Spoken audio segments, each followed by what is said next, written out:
Hello, Nicholas. Hi, come in, come in. Let me show you downstairs. Simon Singh est physicien de formation et vulgarisateur scientifique par passion. Son nombre fétiche, c'est 1729, car il a une propriété particulière. C'est ce qu'on appelle un nombre taxicab. Pour Simon Singh, un bon sujet pour un best-seller. Son dernier livre est pourtant consacré à un autre sujet, les Simpsons, car la célèbre série télé recèle une foule de formules cachées.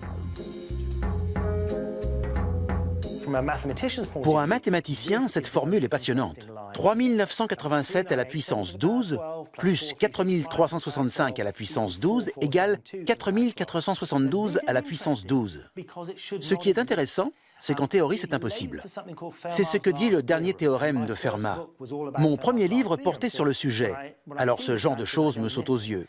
Selon ce théorème, la somme d'un nombre à telle puissance, additionnée à un autre nombre à cette puissance, ne peut être égale à un nombre à la même puissance. Donc cette équation ne devrait pas exister. Le dernier théorème de Fermat a longtemps été une sorte de Graal pour mathématiciens. Énoncé au XVIIe siècle, il a attendu 350 ans avant d'être démontré. L'événement a suscité un immense émoi dans la communauté scientifique. Et tout d'un coup, voilà qu'Homer Simpson, le grand amateur de donuts, s'amuse à l'invalider. On peut vérifier avec la calculatrice de mon téléphone. 3987 à la puissance 12, ajouté à 4365 à la puissance 12.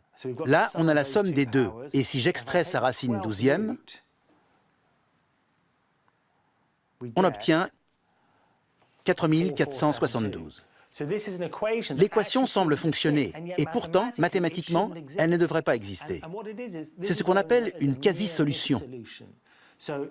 Si je tourne mon téléphone pour voir le nombre complet avec les chiffres après la virgule, on s'aperçoit que ça tombe presque juste, mais pas tout à fait. Mais le scénariste de l'épisode a tout de même inventé une quasi-solution au dernier théorème de Fermat. C'est très fort. La série Futurama offre d'autres acrobaties arithmétiques. La piste de dragster, par exemple, est un ruban de Möbius. One more lap! Nah, half a lap. You've forgotten the Mobius strip. 2 laps is 1 lap. Il s'agit d'une extraordinaire boucle sans fin créée par un mathématicien allemand. Simon Singh en fabrique depuis la maternelle. Ce bout de papier n'a qu'une face. Si on part d'ici, on avance sur le rouge. Encore, et on revient d'où on est parti, mais de l'autre côté. Ensuite, on roule sur le blanc et on revient au premier point de départ. Il faut faire 2 fois la distance pour effectuer un tour complet. C'est pour ça que le personnage dit qu'il n'a fait qu'une moitié de boucle. Voilà l'étrangeté du ruban de Möbius. Mais il a une autre propriété. Je vais le couper en 2 dans le sens de la longueur. Je devrais donc me retrouver avec 2 rubans. Est-ce que ce sera le cas? On va voir ce que ça donne. En fait, j'obtiens un seul ruban encore plus long. C'est très déroutant. J'avais une bande de papier, je l'ai coupée en 2 et j'ai ainsi créé une boucle plus grande, avec encore plus de torsion. C'est vraiment déroutant. David Cohen est l'un des scénaristes des Simpsons, mais aussi un physicien émérite diplômé de Berkeley. C'est lui qui se cache derrière les prouesses mathématiques d'Homer. Apparemment, il ne s'attendait pas à être démasqué. Quand on disséminait dans un épisode ces équations parfois très obscures, c'était un clin d'œil destiné à nos amis, nos petits camarades de thèse par exemple, ce genre de choses. Juste quelques personnes en dehors de nous. On n'imaginait pas que ça intéresserait les gens. Je me disais que je serais content si un téléspectateur ou mes vieux potes de fac le voyaient. Mais on ne pensait pas que quelqu'un écrirait un bouquin là-dessus et qu'on donnerait une interview à ce sujet. Ça me semble assez surréaliste. Ces équations ont dû surprendre ceux qui les ont vues, mais le fait que le grand public puisse s'intéresser à ces formules m'étonne tout autant. David Cohen a collaboré pendant 5 ans à l'écriture des Simpsons, avant de diriger l'équipe de scénaristes de Futurama. Il a alors recruté d'autres scientifiques. Résultat, la série est truffée de références à la physique et aux mathématiques. D'où leur vient cette passion farfelue pour les dessins animés?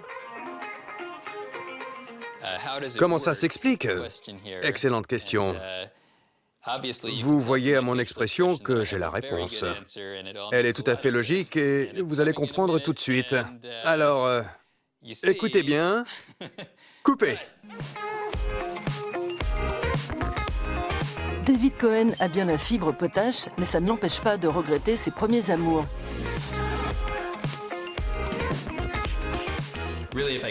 L'idéal, ça aurait été de consacrer une vie à écrire les Simpsons et Futurama, et une autre à faire des mathématiques.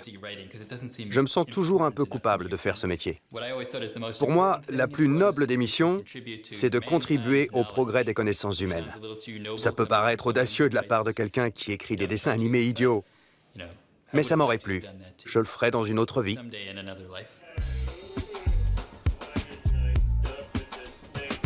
Al Jean est le producteur des Simpsons. Bizarrement, c'est aussi un mathématicien de formation. Un de nos auteurs était prof de maths à Yale. Écrire des comédies doit être plus amusant. Je ne vois que ça.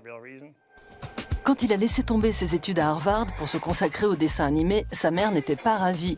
Mais le livre de Simon Singh l'a sauvé. J'ai adoré ce livre. J'ai pu l'envoyer à ma mère en lui disant « Tu vois, cette licence de maths n'a pas été complètement inutile. » C'est génial qu'un écrivain ait étudié la série à fond pour trouver toutes les références qu'on y a glissées. Look, I'm not taking the scholarship. You're the one who deserves to go to Yale. For me.